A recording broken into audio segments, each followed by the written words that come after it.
The globalists hate pure, good, loving people. They hate altruistic knights. More and more I realize that they are threatened by good people because they've cheated to get into control, and they can't help their psychopathic and sociopathic and other, criminology designations. And it is a predatory group that's infested civilization since its beginnings.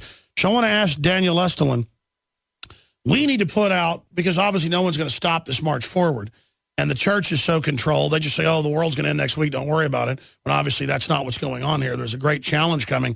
We need to be the salt of the earth, and I'm asking you what you think we should do to say, hey, there is advanced breakaway civilization. It's 30, 40 years ahead, the globalists say.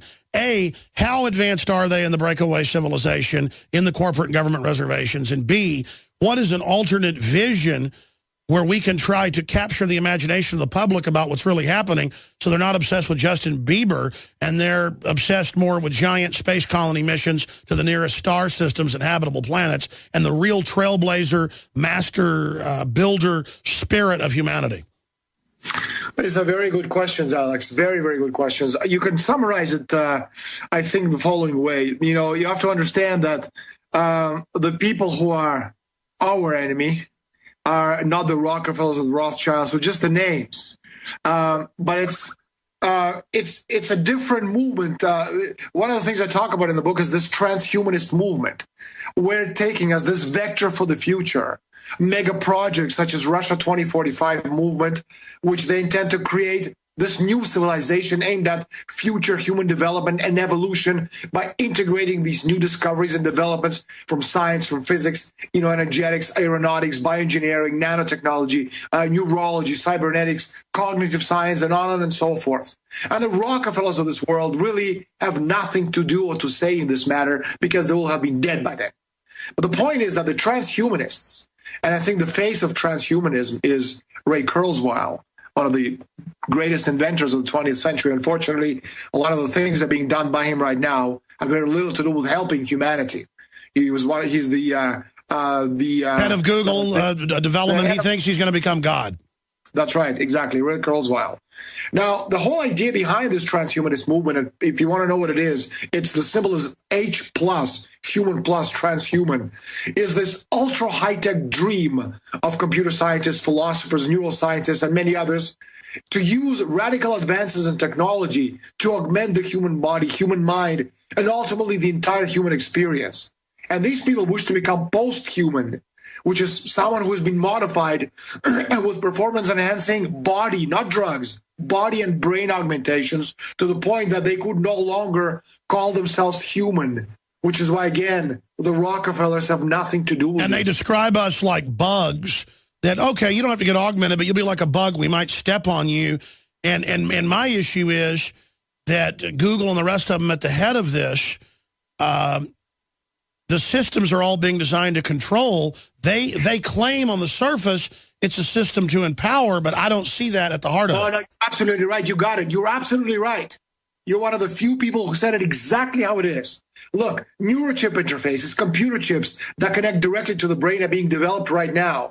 And the ultimate goal of the brain chip will be to increase intelligence thousands of times over, basically turning the human brain into the supercomputer. Lifelong emotional well-being is also a key concept, for the transhumanist movement.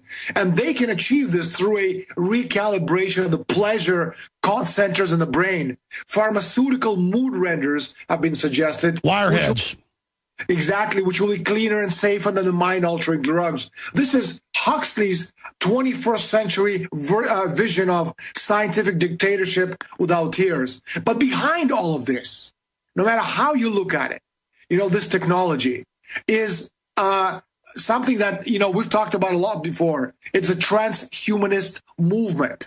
And the post-humanity, will be a new human which has been genetically engineered and brain chipped for total control, part man and part machine. This new man will no longer have a need of the sexual reproductive function. That's right. And the elite's plan is to reduce the world's population.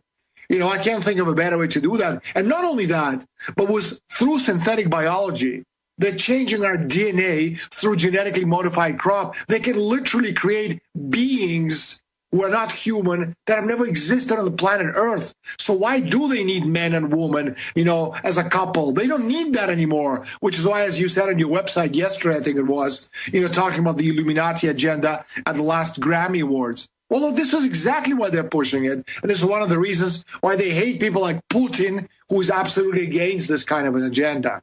They're toxifying the environment on purpose. Then the crisis comes. They use that to bring in Agenda 21 and neo-feudalism to shut people down for social control so we can then follow their scientific dictatorial edicts, always posing as the savior, and clearly destroying reproductive fertility, clearly wrecking humanity, where it's going to be impossible to live in the civilization unless you accept the transhumanism.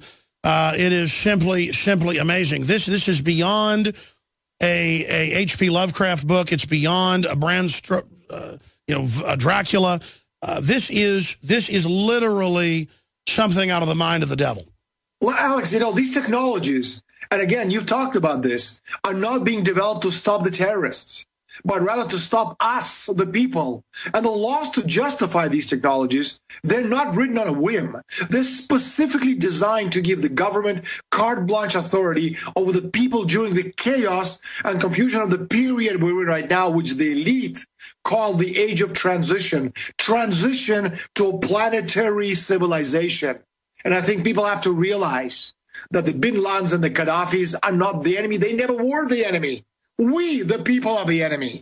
Alex Jones here to tell you about how you can help spread liberty worldwide while also enjoying what I have found to be the best tasting 100% organic coffee on the planet. For more than a decade, my favorite coffee has come from the high mountains of southern Mexico, where the Chiapas farmers grow their unique shade-grown Arabica beans. We have now managed to secure these sought-after beans in a highly customized blend. Discover and try a bag of the Patriot Blend 100% organic coffee at InfoWarsLife.com. This coffee gives you a long, smooth pick-me-up for hours without the headaches and heartburn that so many other coffees give me personally. Hands down, this is my favorite coffee, and it's taken us years to secure connections directly to the Chiapas Mexican farmers. Drop by the site today, order a bag or two, and I don't think you're going to be disappointed. Available in original or with our immune support infusion blend. You will be supporting a free press, all the while enjoying a truly great-tasting cup of my favorite coffee. Available at InfoWarsLife.com.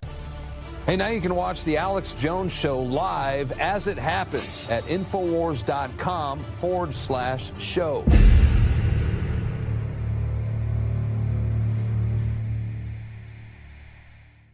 See the full interview on our sister channel, The Info Warrior, or become a member of PrisonPlanet.tv and help us take the message of freedom and liberty to the next level. Thanks for watching. Spread this information far and wide, and please subscribe to The Alex Jones Channel.